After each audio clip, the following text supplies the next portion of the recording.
uma alegria podermos receber, uma vez por ano, as famílias. O nosso ministério realmente foca no homem, mas nós sabemos que o homem tem uma família. O homem tem uma família. A gente se realmente começa a mostrar que nós estamos maduros quando nós constituímos uma família. Por quê, gente? Porque casamento não é para criança, né? Casamento é coisa séria. Lael, pode colocar aquilo igual a gente combinou, por favor? E eu quero falar 10 minutinhos com vocês, antes da gente bater esse papo. A gente sempre tem que falar da palavra de Deus. Esse é o nosso tema de hoje, né?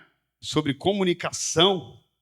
E comunicação tem tudo a ver com relacionamento. Deixa o próximo aí, Lael. Vamos ficar ligados aí, gente boa. Ok? Então, o relacionamento é a base. E o que mais? É o equilíbrio ou o desequilíbrio, né? Da relação com os nossos filhos.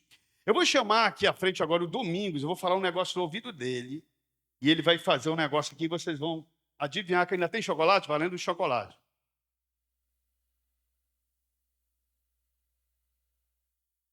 Quem falou? Olha, ganhou um chocolate.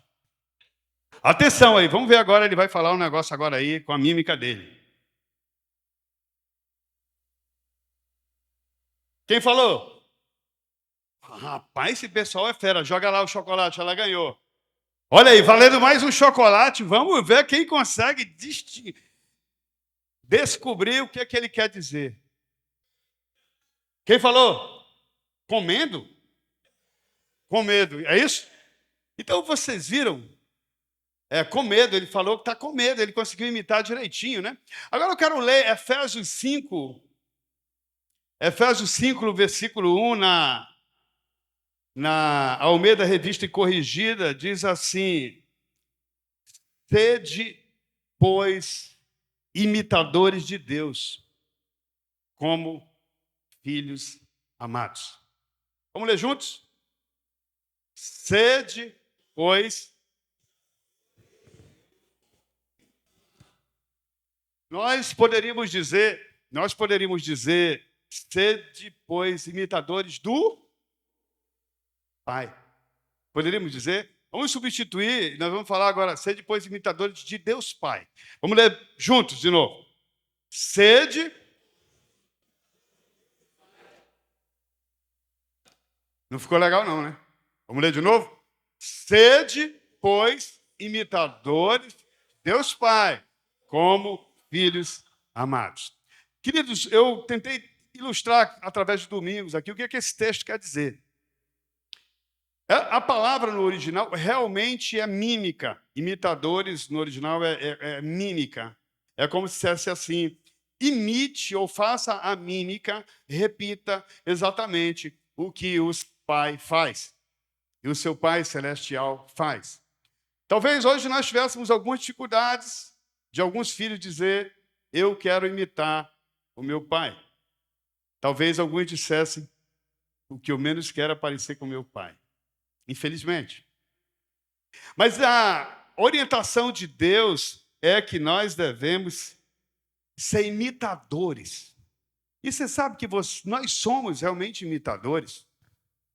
O problema é que nem sempre a gente imita a Deus Pai. O problema é que nós tomamos muitas vezes péssimas referências para imitar, referências da música, referência da balada, referências da luta, né? Inclusive, Provérbios é um livro que tem muitas instruções sobre paternidade. Eu leio Provérbios diariamente. É o livro que me ajuda a errar menos. Se você for ler lá o capítulo 3, por exemplo, todo o provérbio, praticamente todos os capítulos falam sobre paternidade. E, de fato, você acaba sendo aquilo que você imita. Lá em casa, nós somos 3 homens, né? São 2 filhos e todos se chamam Rubem. Então, Rubem Mateus, aliás, Rubem Gabriel, que é o mais velho, e Rubem Mateus. Quando o Gabriel estava crescendo, era interessante que se ele atendesse o telefone, as pessoas achavam que era eu falando. Por quê? Ele, sem querer, estava me imitando. Até a voz dele parecia com a minha. E isso acontece. o tempo todo. A gente acaba imitando. O ideal seria imitarmos sempre o que é bom, né? Então, assim, quando Deus criou a família, ele criou uma espécie de engrenagem, de encaixes. Agora, veja só, quando essas engrenagens quebram alguma... Você já viu uma engrenagem quebrada, funcionar legal? Alguém já viu? Alguém já viu? Você diz só porque eu levantei a mão, só o senhor mesmo, né? Porque eu levantei a mão. Não, eu não vi também. Uma engrenagem quebrada destrói todo o sistema. Passa o próximo. Então, Deus, quando criou a família, ele pensou nisso. Vai ter um pai, esse pai vai me representar, então, se ele me imitar, os filhos vão imitar a mim através dele. Estão ligados? Se esse pai me imitar, ser meu imitador, fazer o que eu faço, falar o que eu falo, como Jesus disse que ele fazia, né? Eu faço o que eu vejo o pai fazer. Eu falo o que eu ouço o pai falar. Jesus falou isso ou não falou? Então, isso é um modelo para nós de paternidade. Então, quando Deus criou esse princípio, essas funções, esses componentes da família, o pai, ele deu ao pai essa noção de liderança. É como se o pai fosse essa engrenagem zona aqui, olha, que gira a mãe, que gira o filho e gera realmente um ciclo funcional e não disfuncional dentro da família. Então, o que o pai comunica? O pai sempre ele vai comunicar noção de missão, de liderança. E a mulher, ela vai comunicar noção de apoio ou de submissão. E as pessoas dizem, mulher, você tem que ser submissa ao seu marido. O que as pessoas entendem? Não, ele vai pisar em mim. No processo de Deus, não. Porque ele está imitando o pai. E ela está submissa a ela, então ela também vai ser uma imitadora. Porque a missão aqui tem a ver como se fosse um segundo escalão, que algumas vezes assume o primeiro escalão. É igual uma empresa. O Tiago é o diretor, exemplo, o Rafael é o gerente. Quando o Tiago não está, o gerente assume, porque o Tiago está de férias, viajou. E assim mesmo é a mãe. Né? E o terceiro componente é do casal, que dá uma noção de equipe. Tudo funcionando dentro de casa, vai dar certo. Pode passar o próximo. Então, aí um resumão aí, olha. A estrutura da família é essa aí, ó. O pai, ele é responsável para comunicar direção. Nossa Senhora. O pai, ele vai comunicar. O pai, ele vai estabelecer os limites. Aqui os limites na minha família funcionam desse jeito. Você lembra como era antigamente? Se uma menina ficasse grávida antes do casamento, antigamente, parece que é uma novidade de muito passado, né, para os mais jovens, mas antes era assim. E aí a expressão que usava, pastor Edmilson, mexeu. Né? Mexeu. Fulano vai casar, fulano mexeu com a Maria. Por quê? Porque ali era um limite para proteger a família. Os limites geram uma proteção para a família. E o outro aspecto realmente é a proteção. O pai tem que simbolizar a proteção. O filho acorda de manhã, sabe que o pai se levanta, dentro dos limites estabelecidos, ele vai cuidar de tudo, inclusive da proteção. Já a mãe, ela vai trabalhar os vínculos, é aquela que apaga os incêndios, ela tem meio que a figura do Espírito Santo dentro de casa. Né? E ela também cuida da nutrição, ela que alimenta a família. E ela também tem uma noção de organização. Aqui nos Amigos de Fé, como é só homem, tem hora que eu digo assim, está faltando uma mulher aqui para ajudar a gente. Não é verdade, gente? Porque as mulheres que têm essas habilidades, Deus criou desse jeito. E quando nós pensamos no todo, no casal, o casal vai comunicar ou deixar de comunicar o quê? A sexualidade. Quando o filho vê a mãe dando um beijinho no pai, o pai dando um beijinho na mãe, segurando a mão dela, fazendo um carinho, ele vai entender que homem é homem, mulher é mulher. Ele nunca vai confundir isso. A sexualidade é o casal que comunica. A afetividade é o casal que comunica, porque eles demonstram afetos entre si e eles. E o companheirismo é o casal também, porque nas horas difíceis, naquela luta terrível que muitas vezes nós passamos na família, os filhos observam, meus pais estão passando por uma luta, mas eles estão juntos. Quando esses meninos crescerem, casarem, eles vão fazer o quê? Imitar o que eles aprenderam no processo da família. Mas se eles estão numa família que não tem isso, que quem dá a direção é a mãe, quem estabelece o limite é a mãe, que é o pai que cuida da comida, da nutrição, está tudo fora do lugar, a engrenagem quebrou. Aí a gente vai ter problema. Né? Pode passar, eu já vou terminar essa palavra de hoje. E aqui está um resumão do que é isso. A gente já falou muito aqui nos Amigos de Fé, profundamente sobre esse assunto. Né? O amor, um dos componentes do amor é o limite. Você diz assim, meu pai não me ama, ele me machucou, ele me deu uma surra, né? Ele me disciplinou. Essa é uma expressão de amor. A Bíblia diz que Deus ele corrige ao filho que ama. E o pai também tem que corrigir o filho que ama. E essa questão da afeição e da liberdade. Não é? Eu lembro que quando o meu filho, Gabriel, estava ficando mocinho, rapazinho, ele queria liberdade. Eu digo, não, só quando você sai de casa. E às vezes ele ficava rebelde.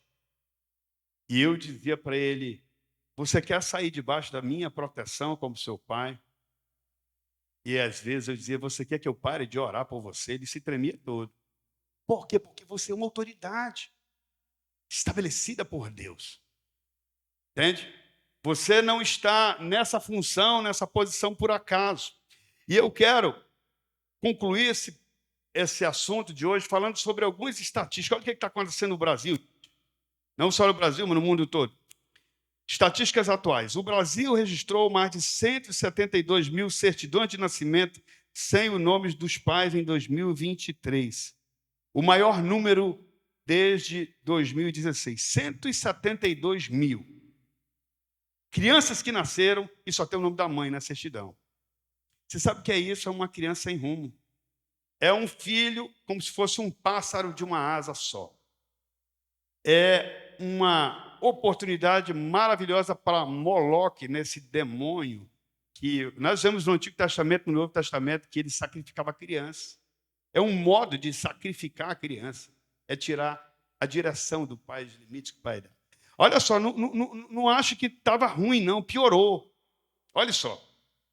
Mais de 91 mil crianças foram registradas sem o nome do pai em 2024. De janeiro até a última sexta-feira, dia 19 de julho desse ano. Cerca de 6 meses e alguns dias e meio, né? 91 mil crianças, pastor Divino, foram registradas sem o nome do pai. 91.643 crianças foram registradas no Brasil apenas com o nome da mãe na certidão de nascimento. Por dia são cerca de 460 registros sem identificação da paternidade. Agora, pasme, entre agosto de 2019 e agosto de 2024, cerca de 800 mil brasileiros foram registrados nos cartórios de todo o país sem a presença do nome do genitor na certidão de nascimento. No levantamento realizado, cerca de 13 milhões de brasileiros foram registrados nos últimos 5 anos. Veja, amados, o Pai, Deus, é uma figura insubstituível. Quando Adão e Eva, no capítulo 3 de Gênesis, pecaram contra Deus, versículo 8 a 10, Gênesis 3, 8 a 10, diz que o casal se escondeu. E ali tem um registro interessante, pastor Divino, que a gente lê, mas às vezes não atende. É que ele diz assim, ó, o casal ouviram a voz do Senhor Deus, ou seja, os filhos, né?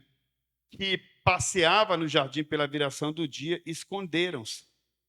Adão e sua mulher da presença do Senhor Deus entre as árvores do jardim. Vejam, o primeiro registro é que o pai procura os filhos. Você, pai, precisa procurar os seus filhos. Você precisa se relacionar com eles. Você precisa se comunicar com os seus filhos. E logo mais na frente, o texto, pode ter, queridão, o versículo 9 e 10 mostra que Deus chama por eles. Talvez Deus disse assim, filho, ou mesmo Adão, filho, onde você está? Aí, ó, chamou o Senhor Adão. E ele disse, eu ouvi a tua voz. No suado jardim temi, porque estava nu e me escondi. Então, à medida que nós quebramos os princípios de Deus, a tendência é os homens se esconderem. E a consequência é uma população cada vez mais distante de Deus, porque perde a referência do Pai.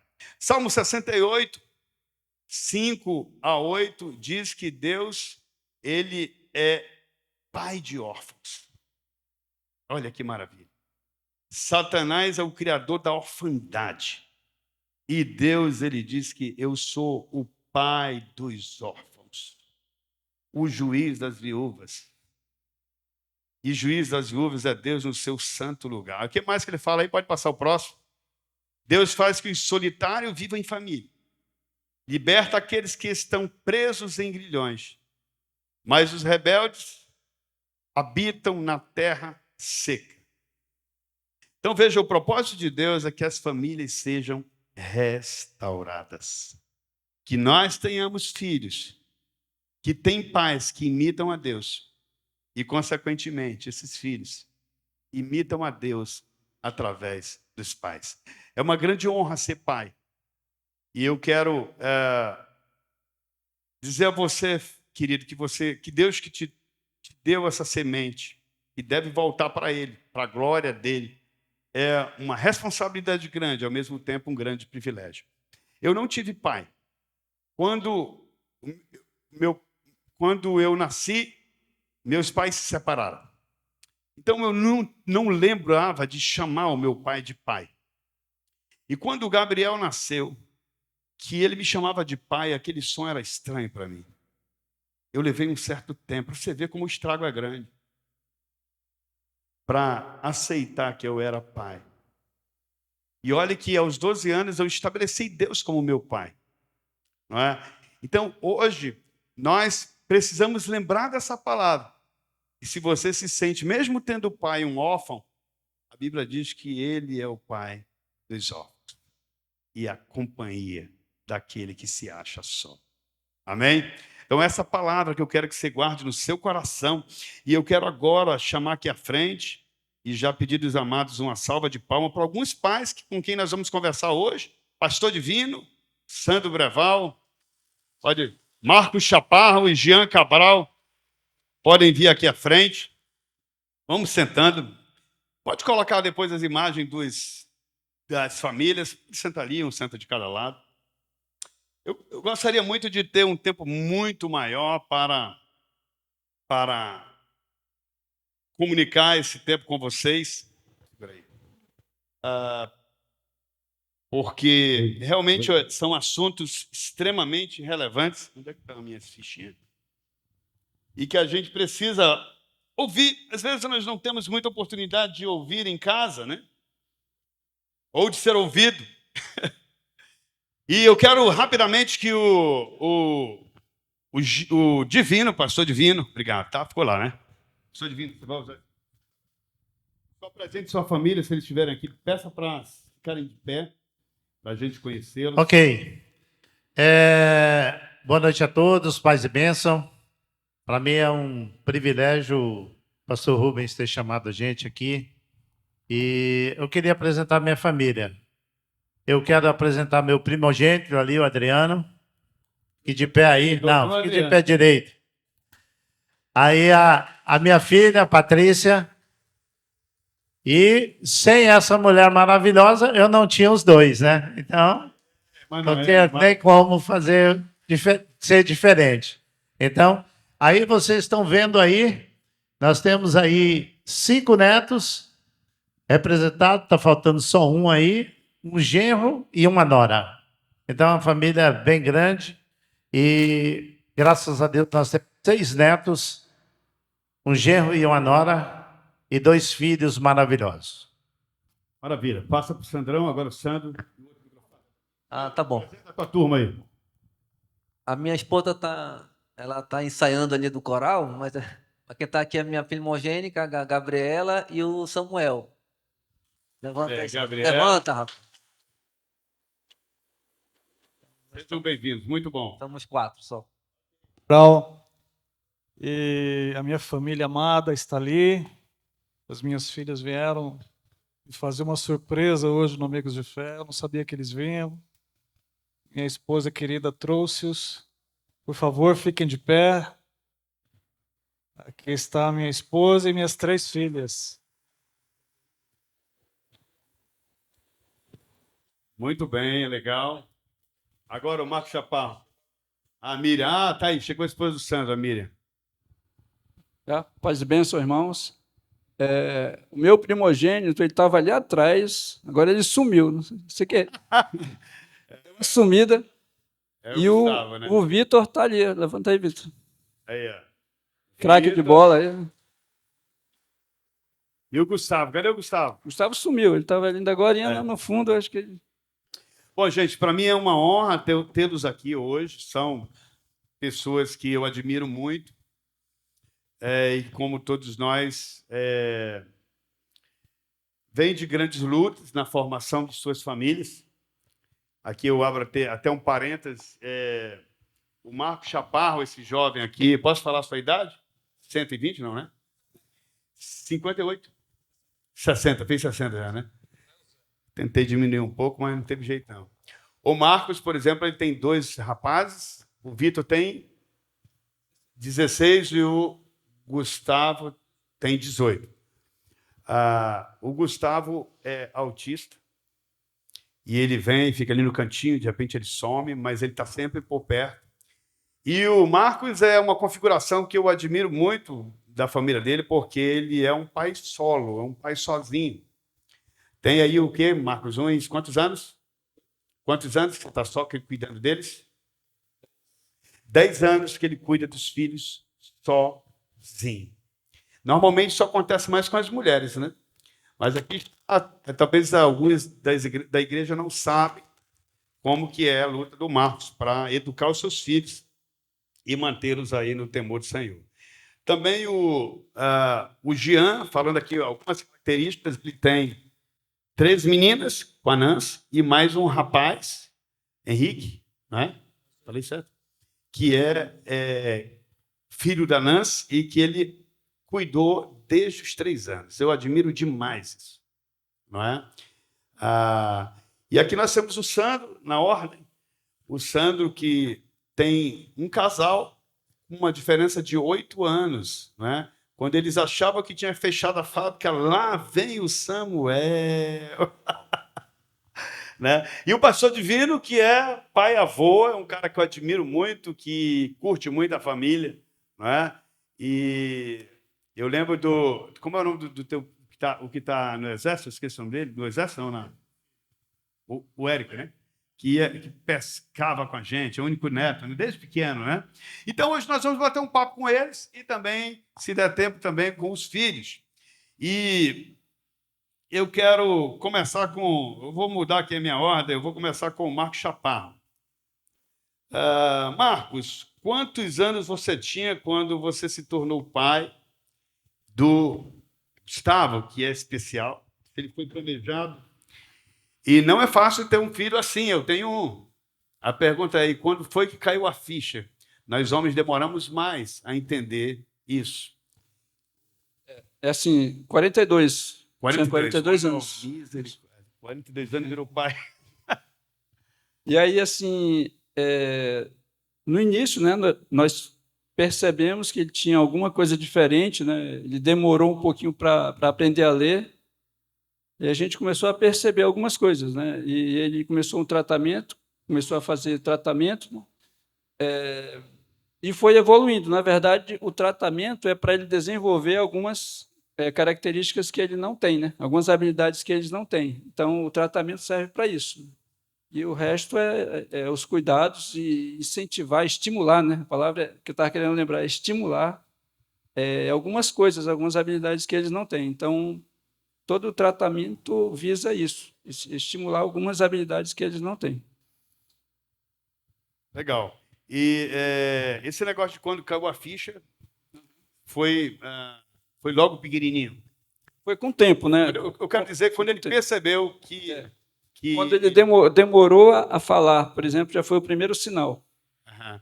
Agora, gente, de fato, você tem um filho especial e você saber que você vai ter que cuidar dele enquanto você viver, enquanto ele viver, e é realmente uma prova maravilhosa de amor, né, Marcos?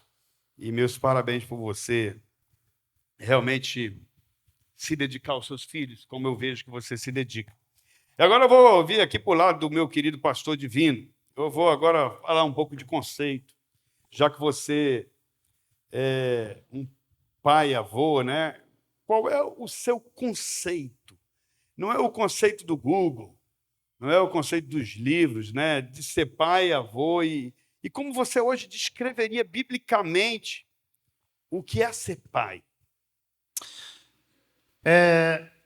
Eu sempre digo que às vezes a gente é muito ousado em dizer isso, mas a gente tem que assumir esse papel de pai, entendendo que nós somos o representante, a figura, a figura de Deus na terra com os nossos filhos. Nós somos aquele homem que representa o Senhor e diria que a imagem e semelhança de Deus, e isso eu tenho que transmitir para os meus filhos com uma certa tranquilidade e mostrar para eles que, junto com o pai, e o que é a função do pai nessa casa? É transmitir uma segurança, transmitir autoridade, e essa autoridade vem do Senhor, e também isso vem com uma certa extensão também, em dose dobrada, para os netos. Porque eu não posso me acovardar e falar, não, eu já criei meus filhos e eu tenho que dar exemplo só para eles. Não, tem uma outra geração que está chegando aí, que está mirando em você. E para mim foi diferente, você não me perguntou com quantos anos eu fui pai. Eu fui pai com 22 anos, para 23. Então, eu fui pai bem novo, tanto é que eu pude aproveitar todas as fases do meu filho. E da minha filha também. Então, isso para mim é um privilégio. E hoje eu posso dizer que eu faço algumas tarefas com os meus netos que eu não tive o privilégio de fazer com meu pai. Uau, muito bom, muito bom. Agora eu quero falar aqui com o meu amigo Sandro Breval, né? Nosso amigo aí dos podcasts, né? Sandro, eu fico às vezes pensando como é a relação que você nutre com um menino e uma menina com a diferença de idade substancial, né? Boa, aí 8 anos, né? E como você administra essas diferenças de idade, comportamento e os interesses dele. Como é que um pai se vira nos 30, numa realidade como essa? Claro, agora a Gabi está com 22, ele está com 13, né? Ela faz 22. Faz 22 agora, dia 26. Aham, opa, vai ter Ele bolo. fez. Ele fez. A minha esposa ela não estava no ensaio, já está aí agora. Eu estava até refletindo sobre isso, Rubens. Na verdade, até o conceito de pai, né? Quando a gente estuda hebraico, né, Marco? E ele está o nosso professor bem ali, do Abba, né? Do Aleph e o Bet. Quando você olha as letras lá, formando Abba, pai, é interessante porque bem, que é filho, se você pega o Bet com outra letra, é como se o Abba estivesse englobando, né, o filho. Então, pai englobando o filho, né? Ou seja, então, na minha opinião, não é questão geracional, né? É questão de idade, realmente. Então, tem hora que tu és mais protetor, tem hora que o pai é protetor, ele é provedor e preletor, sempre os 3 P's, né? Então, às vezes, eu digo preletor porque às vezes tem que ser professor mesmo, tentar indicar alguns caminhos. E então, dependendo da idade, você é mais uma coisa ou outra, sempre permitindo estar nesses 3 eixos, sabe? Então, a Gabi já está fazendo universidade e o Samuel ainda está no ensino médio. Isso é um grande conflito, mas que na verdade o dia a dia com eles, quem tem mais os desafios mesmo é a Mira. Ela tem mais um contato diário com eles, assim, dentro das dificuldades, etc., né? Mas eu procuro dar esses 3 P's para eles. Eu não tive pai também. Então, é uma dificuldade muito grande. Estou sendo até injusto em dizer que não tive pai, porque eu tive um tio e um avô que supriram essa necessidade, talvez, mas não é a mesma coisa, né? Eu só tive pai, gente, no último dia, há 2 anos, no Secom, na hora que eu fui a última pessoa que ele viu com vida, fui eu. Eu acho que naquele momento ele foi meu pai e eu fui o filho dele. Então, para mim, às vezes a gente procura fazer, como eu não tive o exemplo, eu procuro dar o exemplo, sabe, Rubens? Então, espero sinceramente que eu tenha e tenho tentado ser esse exemplo para meus filhos. Muito bem. Tiago, algum comentário, alguma pergunta? Tiago é meu assistente de palco aí. De palco. Eu tenho uma pergunta aqui para os filhos, tá? Eu vou fazer uma pergunta aqui para os filhos do Divino, tá ali, né? O Adriano e a Patrícia. O Adriano eu sei que é pai, foi meu vizinho ali no condomínio em Laranjeiras, né? Tem 3 filhos, né, isso, Adriano? Então, a pergunta vai para o Adriano e para a Patrícia, né? A gente sabe que quando a gente se torna adulto, e sobretudo quando a gente se torna pai ou mãe, a gente passa a refletir muito sobre os nossos pais, né? Sobretudo aquilo que os nossos pais fizeram no passado, e a gente dizia assim, nossa, naquele tempo eu não entendi, agora eu passo a entender o meu pai. Então, eu queria fazer uma pergunta para o Adriano ou para a Patrícia, se existe algum momento do passado em que vocês agora, depois de pais e mães, vocês olham o passado e dizem, olha, eu me recordo desse fato do meu pai, e eu me recordo com alegria desse fato. Ele fez alguma situação e isso me deixou, nesse momento, com um conhecimento maior que eu tenho, com o coração agora mais alegre, mais feliz e lembro desse fato com alegria. Eita, pegou de surpresa, né? Bem, assim, é muito difícil falar do meu pai, porque é poucos os momentos que eu posso dizer assim, meu pai errou muito comigo nesse momento. Então, qual o momento de alegria? Eu acho que todos os relacionamentos, todas as vezes que a gente se relacionou com que a gente teve um relacionamento, né, foram de alegrias, porque eu não fui uma filha trabalhosa, né? Então meu pai nunca me bateu, diferente desse aqui, né? Então eu já excluo isso. Eu já excluo isso da minha vida, né? E assim, às vezes que eu errava, ele sempre me repreendeu só com o olhar. Isso eu nunca consegui fazer com meus filhos. Queria, mas nunca consegui. Só com o olhar falar, porque eu sou muito faladeira, então a gente acaba falando demais, né?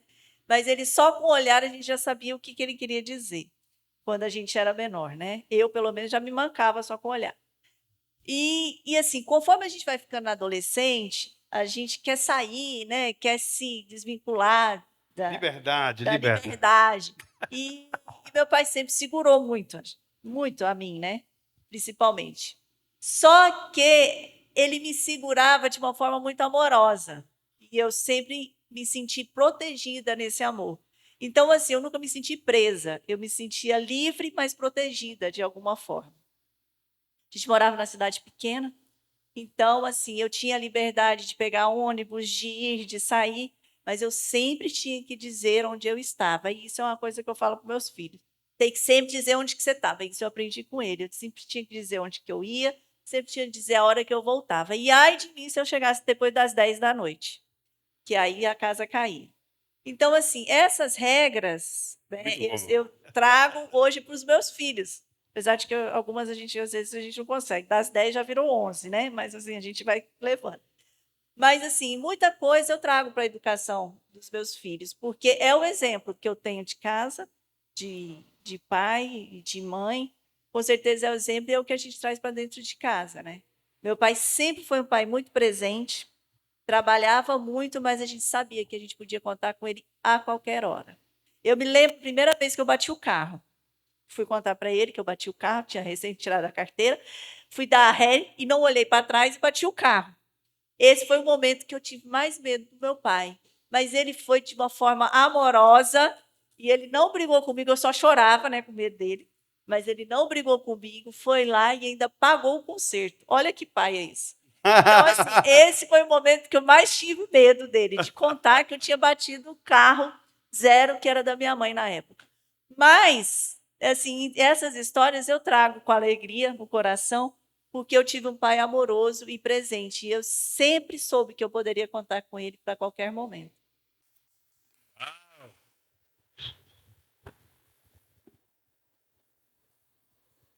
Pode repetir a pergunta aí de novo? Momentos que tenham te trazido alegria do passado. Para me dar mais um tempinho de pensar. É. Adriano, eu vou reformular a pergunta. Eu gostei da resposta da Patrícia, mas assim, quando criança ou quando adolescente, algum puxão de orelha que o pai tenha dado em você e que agora, depois de adulto, você tenha dito, olha, agora eu entendo. Valeu a pena aquela bronca, na minha terra chama de pisa, né? Aquela peia. E agora eu entendo por que ele me corrigiu. Eu queria que você pudesse puxar na memória se teve esse momento com ele. Assim, é tão comum essa situação na minha vida. Essa aqui era uma planta. Essa minha era uma samambaia lá em casa. Ela não fazia nada, não falava nada, entendeu? Era uma samambaia. Eu não, eu apanhava todo dia. E hoje eu tenho a convicção que eu apanhei pouco. Eu podia ter apanhado um pouco mais, entendeu? Mas tem muitas coisas que eu vejo que ele fez, na hora eu não entendi, entendeu? Por exemplo, eu dava o presente do Dia dos Pais para ele, né? Aí eu apanhava, ele me botava de castigo, porque era normal. Eu ia lá, pegava o presente, rasgava, quebrava, entendeu? E ele guardou tudo quebradinho. Tem até hoje, eu acho, tem lá os presentes quebrados e rasgados que eu rasguei. E aí, de menino muito pequeno, mas quando adolescente, já na época dos estudos, eu não sei se é novidade para alguns aqui, mas eu fui obrigado a estudar, a fazer a faculdade de medicina. Na época, eu entendia com um objetivo, que era para trabalhar com ele e tal. Mas hoje eu vejo que essa obrigação, essa coisa de me obrigar foi muito importante, porque senão eu não teria ido trabalhar na área que eu trabalho hoje. Não é a paixão da minha vida, da minha profissão. Não é a coisa assim, a coisa que eu queria fazer, não.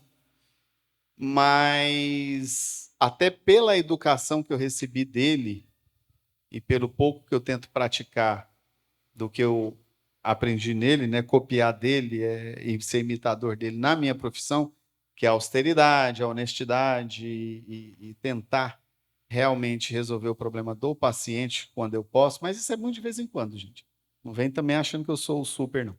Mas eu vejo que tem esse impacto. Até hoje eu não você fala assim, que você vê que entendeu. Até hoje eu não entendo muito, não. Eu fico olhando, eu trabalhando, meu trabalho lá e vejo que eu não teria sido médico se não fosse a obrigatoriedade dele. A minha mãe não, estava de boa, eu não ser médico e tal, ser outra coisa. Mas ele fez isso aí, eu acho que isso é a maior coisa, a grande coisa. Mas teve muitas outras experiências. Ixi, gente, eu apanhei muito. Porque eu dei muito trabalho para eles. Eu não sei como é que... A minha mãe tem um problema da dor de cabeça até hoje, que eu tenho certeza que eu tenho parte nessa dor de cabeça. Mas ele não, ele parece uma pessoa bem centrada, nunca infartou, entendeu? Fez a esteira agora e o cateterismo, está tudo bem lá. Eu realmente não entendo, não, porque era todo dia, era um negócio assim. Aí eu vejo nas minhas filhas o empenho dele para me estudar, aquela luta, e eu vejo também o empenho que eu tenho, que o esforço que a gente faz para os filhos estudar, porque esse gene da planta, da pessoa estudar sozinha, assim, sem o pai e a mãe brigar, esse não veio para cá, para a família. E as minhas filhas, quase... Não são quase, não. Até lembram alguma coisa a minha dificuldade de estudar, entendeu? Mas eu vejo, eu persisto, eu lembro, não, meu pai persistiu, eu vou persistir também, isso aqui vai ser alguma coisa na vida, entendeu? O ponto lá em casa era mais ou menos assim, Se eu formasse no segundo grau, tava bacana, entendeu? De tanto que era terrível, mas ele persistiu, essa coisa, e eu vejo esses frutos hoje. É bem normal. De fato, muitos filhos não conseguem compreender porque os pais agem como agem. Seja com a menina, seja com o menino. Alguns vão entender lá na frente, viu? Mas algumas coisas você não vai entender, não. O que vale mesmo é o efeito. Quando eu olho quem você se tornou, aí eu animo com o resultado. Né? Esse que é o ponto. O que eu me tornei, porque eu também não foi fácil, não, gente boa. O negócio foi como eu não vou ser o entrevistado, eu vou... Eu vou te entrevistar também, pai. A bronca foi... Mas, olha, eu queria falar com o Jean agora. O Jean é um camarada que eu admiro muito, que Deus tem feito uma grande obra na vida dele, da sua família. E eu queria saber de você sobre essa situação com o Henrique. Todos nós, amados, fomos adotados por Deus. Nós não éramos filhos. E foi realmente uma obra maravilhosa nós sermos adotados como filho de Deus e ele nos considerar filhos como o outro, inclusive com herança, com tudo. Né? Então, eu sempre admiro muito quando um pai... eu sei que nós estamos num mundo hoje de minimizar as coisas, de mudar as palavras, mas, no fundo, a gente sabe o que é o que é. Né? A gente fica minimizando as coisas, mas realmente é um desafio alguém, porque eu entendo que o pai não é apenas aquele que gerou com a sua semente aquela criança, mas sim aquele que encaminhou. E eu queria que você falasse um pouquinho dessa relação com o Henrique, desde os 3 anos, quando você casou com a Nancy, se juntou com ela, eles não eram crentes, eu acho, na época e tal. E como foi esse processo de aceitação mútua, né? Essa aceitação entre vocês. E o que você diria hoje sobre essa situação de paternidade, de adoção? Fala para a gente essa experiência, conta para nós. Eu tinha 35 anos, mais ou menos, quando eu conheci a minha atual esposa. Ela também estava separada. Ela tinha o Henrique. E eu tinha 2 filhos em São Paulo. Já estava morando aqui em Manaus. Então, com 35 anos, eu já não tinha preconceito. Né? Às vezes, quando o cara é muito jovem, ele não quer se ajuntar com uma mulher com filhos. Desafio. Ele não tem filho, então ele também não quer uma mulher com filhos. Normalmente é assim. Mas eu já era um pouco maduro, já era separado, e ela separada também. E nos conhecemos, e o Henrique veio junto com ela. Né? E, como eu falei, não tive nenhum preconceito com relação ao Henrique. Ele era pequenininho. Eu acho que normalmente quando 2 pessoas se juntam que têm filhos que têm mais idade, adolescentes, ou mesmo adultos, já são personalidades formadas. E, às vezes, se torna mais difícil se você vai se juntar com uma família, por exemplo, que tem conflitos. Né? Muito possivelmente, você vai viver em conflito com aqueles que já vivem em conflitos. Mas não foi o caso. O Henrique era muito pequeno e eu adotei ele como filho, realmente. E na verdade, a gente conquista. Né? Isso a gente tem que conquistar da criança. Não adianta você impor, não adianta fazer regras. Eu acho que o segredo está em você criar como se filho seu fosse. Né? O mesmo amor que você tem pelos seus filhos, você também tem pelo seu enteado. E eu realmente não faço nenhum tipo de distinção em casa. Tenho 2 filhos em São Paulo, 3 aqui em Manaus. E eu sou totalmente contrário à preferência. Sou totalmente contrário à preferência. Eu acho que os pais não devem demonstrar preferência para nenhum dos filhos. Ele tem que ser justo com todos e demonstrar carinho, afeto para todos. Ok. E assim eu tento fazer em casa. Legal. muito Tanto bom. com eles, tanto com os meus filhos, como com o Henrique. Olha, hoje não é uma entrevista com as mães, mas eu queria ouvir 1 minuto da irmã Nancy. Por que eu vou fazer isso? Pelo seguinte, infelizmente, muitas das histórias de pais que se juntam quando já têm filhos não são muito felizes. E eu admiro como o Jean e a Nancy administraram essa maravilha aí que se tornou o Henrique, né? E como é que foi isso, mulher?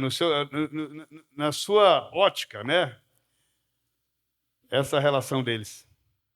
Bem, eu tinha uma preocupação muito grande, né, de encontrar uma pessoa que me amasse e que entendesse que eu era uma pessoa madura, que já tinha tido um filho e que ele era a minha prioridade naquele momento. E naquele tempo eu não era crente, né? Então eu não tinha hoje o discernimento do homem, né? Do pai, do marido e tal. Mas eu tinha uma preocupação muito grande em encontrar alguém que me respeitasse e aceitasse o Henrique.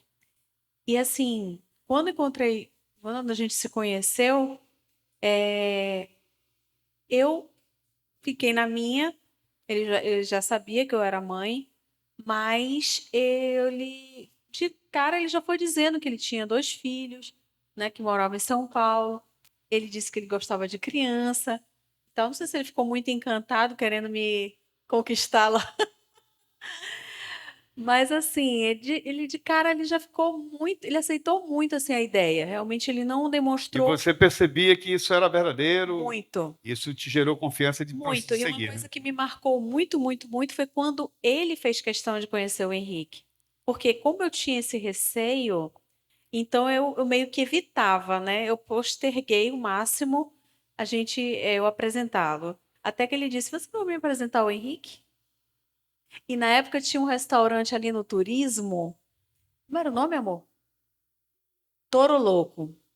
E aí ele disse assim: eu quero conhecer o Henrique. Ele determinou. E aí eu disse: tá bom, vamos combinar. Ele: não vou combinar, não. Nesse fim de semana a gente vai almoçar. Eu vou levar vocês num lugar especial. Eu quero conhecer o Henrique. E aí a gente marcou lá, né? E assim, ele conheceu o Henrique, foi muito, até hoje, fechando os olhos, eu lembro muito, muito desse momento. E o Henrique realmente era um pré-bebê, vamos dizer assim, né? Tinha 3 anos, mas não entendia muito bem. Mas assim, de cara ele já gostou muito de Jean. E aos poucos eu fui inserindo Jean, né? Na nossa rotina. E aí a gente começou a fazer passeios, né? Eventos, momentos juntos. E assim o Henrique foi acompanhado e hoje o Henrique ele tem o Jean como o pai. O pai dele Maravilha. mora aqui em Manaus, né? Mas com certeza a referência de pai de Henrique é o Jean. Que maravilha, ótima história. Parabéns que você fez uma coisa que Deus fez conosco. Adotou cada um de nós, né?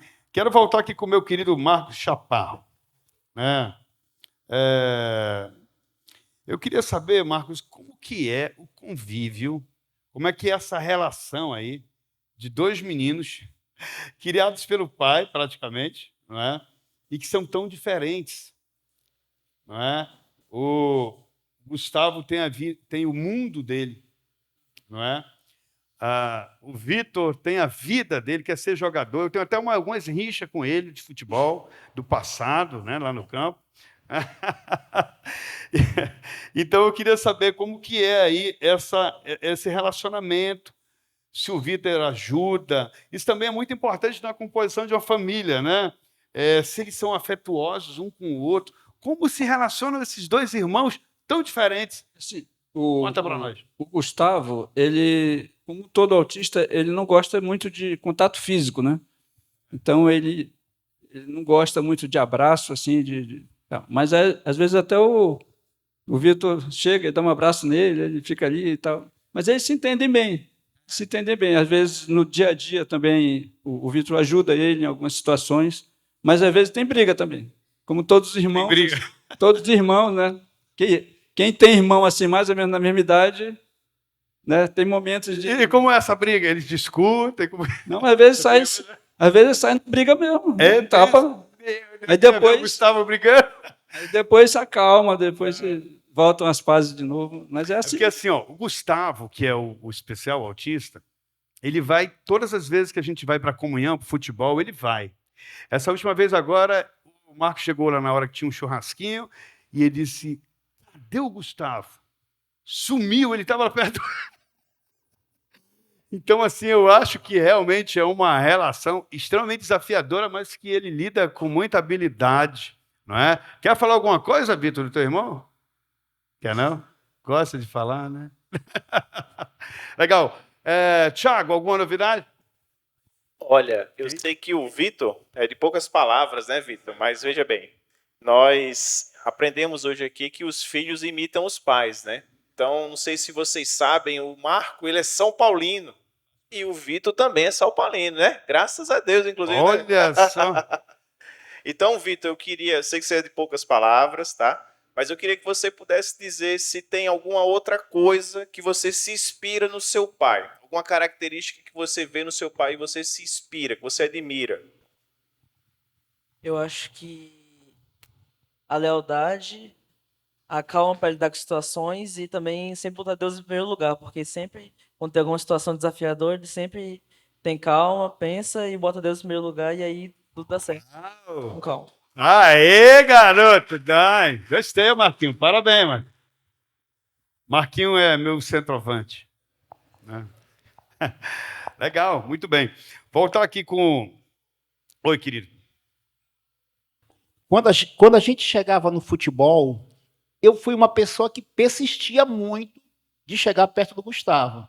Muitas das vezes ele me evitava, ficava por lá, mas eu insistia. E ele começou um tempo, parece, a me conhecer mais. Só sabia Aí dizer. aí ele já me aceitava, já dava a minha mão. E aí, Gustavo? Desse jeito ele fazia, né? E agora há pouco ele me viu ali, pegou minha mão. Olha aqui, e depois eu vinha trazendo agora há pouco os sucos. Gustavo, abre essa porta para mim aí. Ele Olha só, legal. abriu a porta, eu digo, obrigado, Gustavo. Ele, eu falo que ele é dos amigos de fé, né, cara? O Gustavo faz parte do grupo, né? Legal. Sandro, e fala aí para mim. Você sabe que todos nós passamos pela adolescência, alguns permanecem até hoje, né? Alguém levanta a mão. Jovem, tudo bem, mas adolescente não, hein, cara? Tem que sair dessa fase, ela é difícil. Mas, Sandro, vamos lá. Samuel está nessa fase adolescente, né?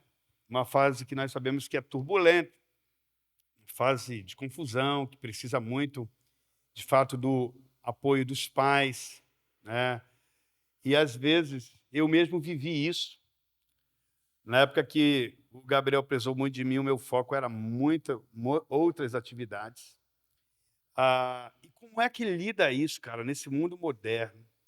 Como é que você tem administrado essa fase dele e a fase sua, que eu sei que a tua vida é extremamente corrida, coração bate forte, acelerado o tempo todo, e como se relacionar, especialmente com Samuel.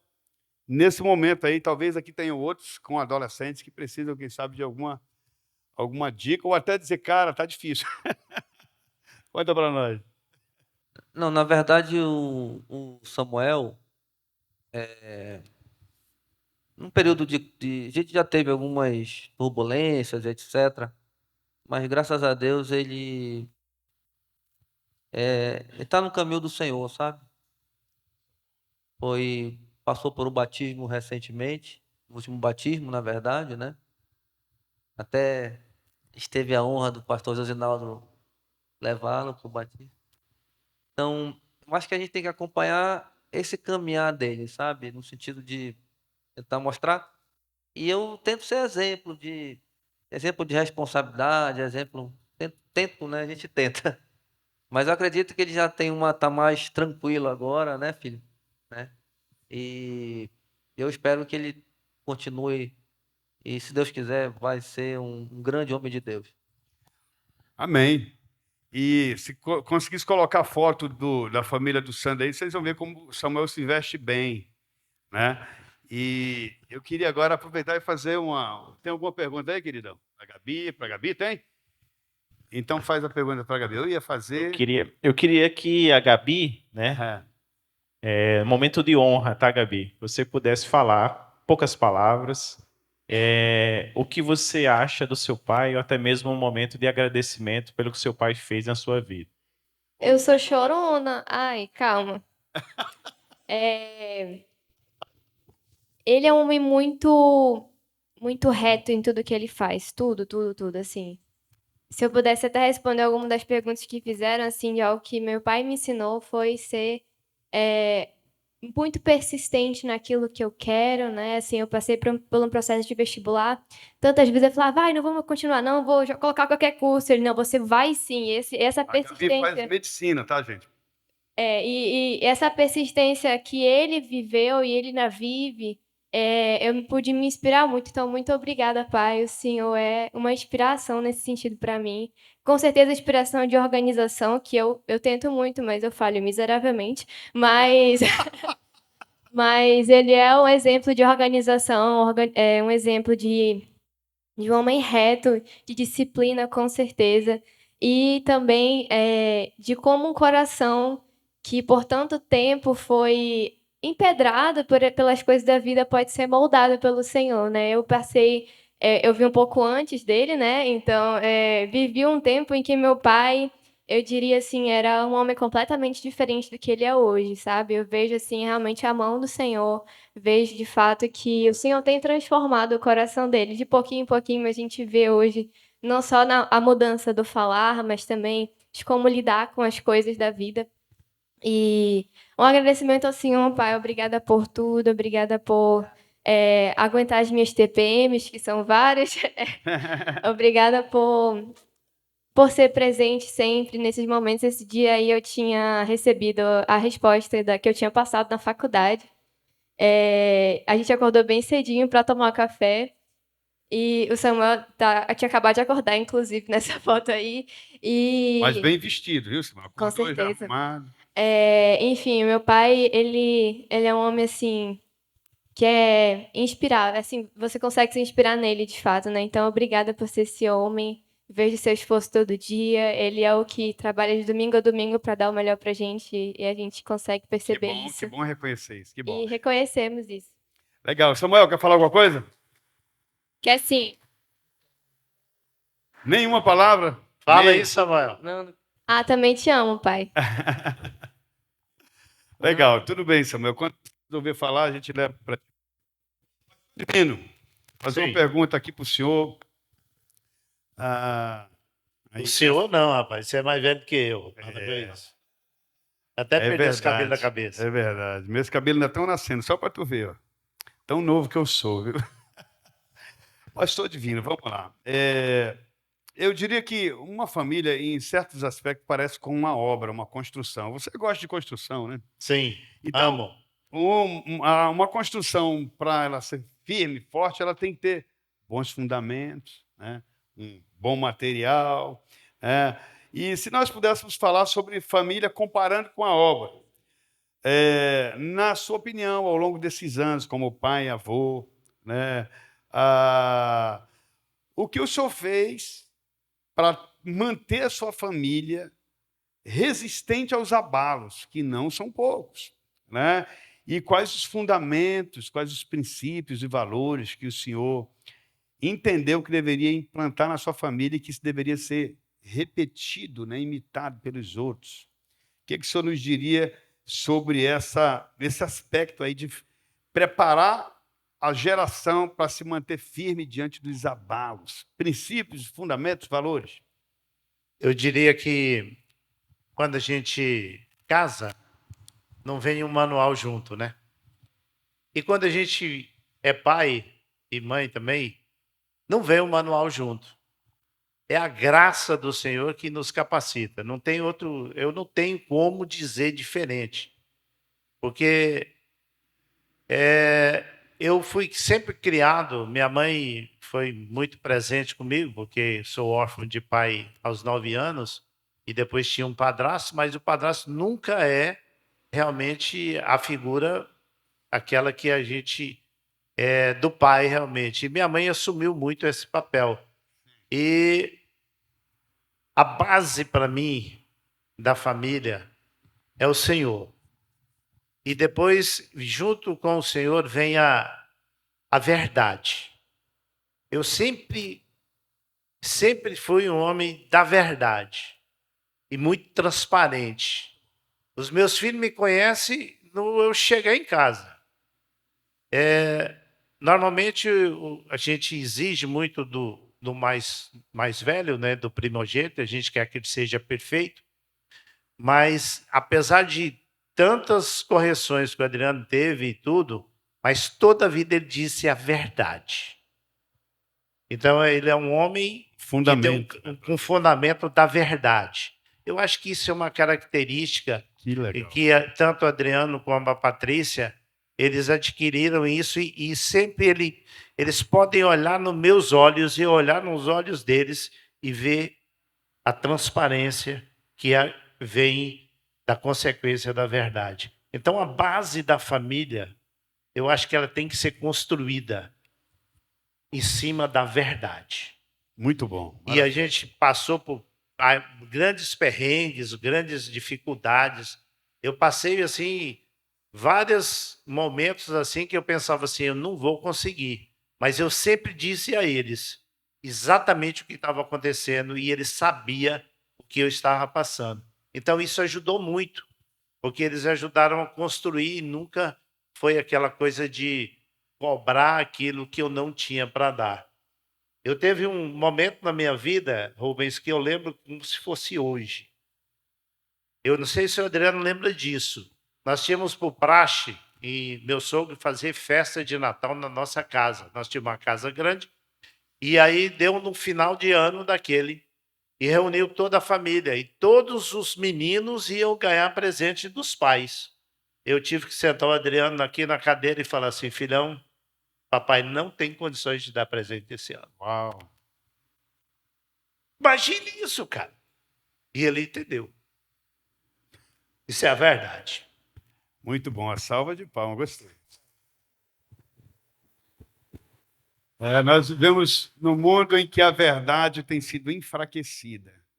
Fortalecer a verdade é algo maravilhoso. O provérbio diz, compra a verdade, nunca à venda. Oi? Olha aí, recompensa. Agora eu vou falar com o Jean, reta final aqui do nosso horário, a gente vai obedecer o nosso horário. Jean, você tem 3 meninas lindas, pequenas, tudo parecida com a mãe. Maravilhoso. O cara diz essa história, o cara... Cara, a pergunta é, qual é o seu maior sonho para essas meninas? O que você pensa para elas? Como Essa pai? pergunta não é difícil. Então conta para nós. O meu maior sonho a gente já está realizando hoje. Que elas estão crescendo. Elas crescendo e dia a dia a gente encaminhando elas nos caminhos do Senhor. Olha que maravilha. Todos os dias a gente faz um devocional em casa, pergunta para elas como foi o dia delas, e tem tentado aproximá-las da nossa igreja, inseri-las na igreja. Maravilha. E tentar, né, dar uma educação espiritual para elas. Isso eu acho que é fundamento para a vida toda. Sim. Então, a gente aposta muito nisso lá em casa, pastor. Legal, eu gostei de ver, eu poderia ouvir assim, pastor, eu espero que a Gabi seja doutora, outra seja engenheira, outra seja não sei o quê, encaminhando os caminhos do Senhor. Parabéns. Eu quero ouvir agora a Gabi falando, ou alguma delas que queiram falar sobre o pai. O que vocês querem falar para o pai? É rápido, não é para dar discurso de político, não, é jogo rápido. Eu agradeço muito por causa do meu pai, que gosta muito de mim. Então, eu gostei muito dessa palestra e eu quero agradecer por todos os pais que estão aqui. A paz da Sara. Autêntica. Amém. Alguma das meninas querem falar? Quer falar? A Gabi? Com vergonha. Não, ninguém mais? Olha a chance de falar com o paizão aí, hein? A Sara é uma figura, meu Deus, essa menina é uma benção. Ela sempre rouba a cena, né? Olha, gente, eu tenho muitas perguntas ainda para fazer para vocês. Pastor, o senhor me permite Sim. testemunho de 2 minutos? Sim, pois não, pode falar. Eu tenho um funcionário, hoje ele foi conversar comigo. Ele falou, seu Jean, ontem eu tive um problema e hoje eu quero que o senhor me libere, que eu estou me separando da minha família. Eu falei, vamos conversar aqui. Eu chamei ele no canto e pedi para ele explicar a situação dele, para entender. E na experiência que eu tenho de vida, de separação e de reconciliação, né, eu aconselhei ele dentro dos caminhos do Senhor. Falei, olha, você tem opção. Você tem a opção de seguir o que você quer e a opção de seguir o que Deus quer para você, porque Deus abomina o divórcio. Uhum. E esse cara saiu tão tocado de lá. Eu acho que Deus vai reconciliar a família dele. Glória a Deus. Ele estava me ligando aqui, eu pude atender, depois eu vou atender, mas eu acho que vai vir uma ótima notícia aí de uma família que vai permanecer unida. Glória a Deus. Interessante que onde nós somos feridos, a área que nós fomos feridos na vida, quando nós entregamos aquela área para o conserto de Deus, Ele nos torna a resposta dele naquela área. E você acaba sendo instrumento realmente para ser conserto, para ser reconciliador, para ser resposta de cura. E o Jean já está sendo. Glória a Deus por isso. Muito bem. Esse papo tem que continuar numa outra data, porque eu acho que a gente não conseguiu realmente explorar o que a gente pode, mas eu acho que foi maravilhoso. Eu quero agradecer a disponibilidade de vocês, dispor um pouco da vida de vocês. Eu achei muito legal ali a autenticidade da Patrícia e do Adriano. Eu não esquento, eu acho muito legal isso.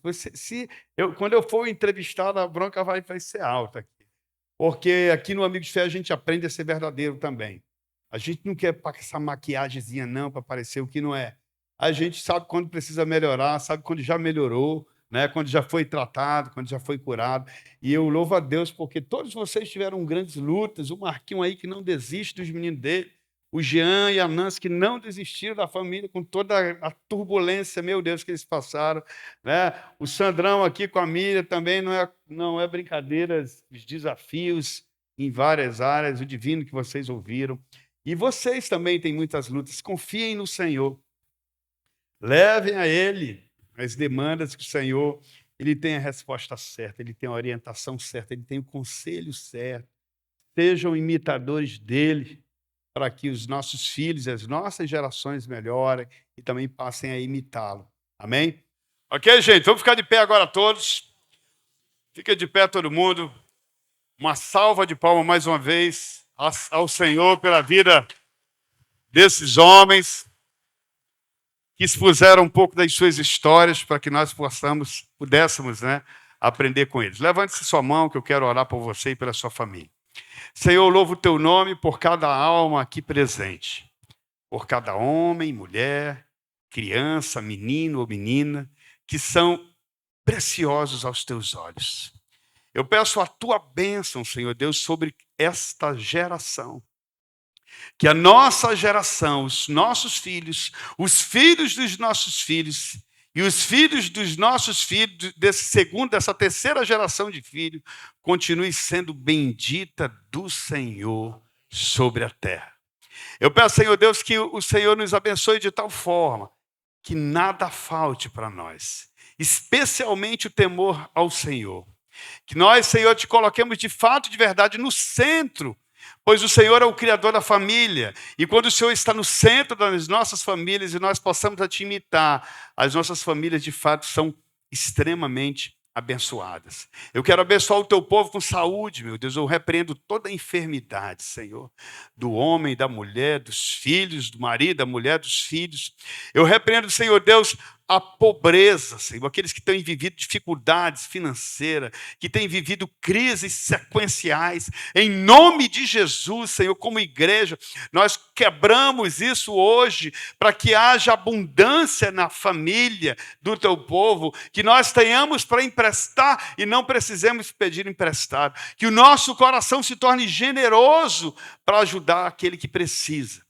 Meu Pai querido, eu peço a tua proteção, que os teus anjos se acampem dia e noite ao nosso redor e ao redor da nossa casa, como o Senhor promete. E que, Senhor Deus, a nossa entrada e a nossa saída seja abençoada por ti, hoje e sempre. Assim eu oro no santo nome de Jesus.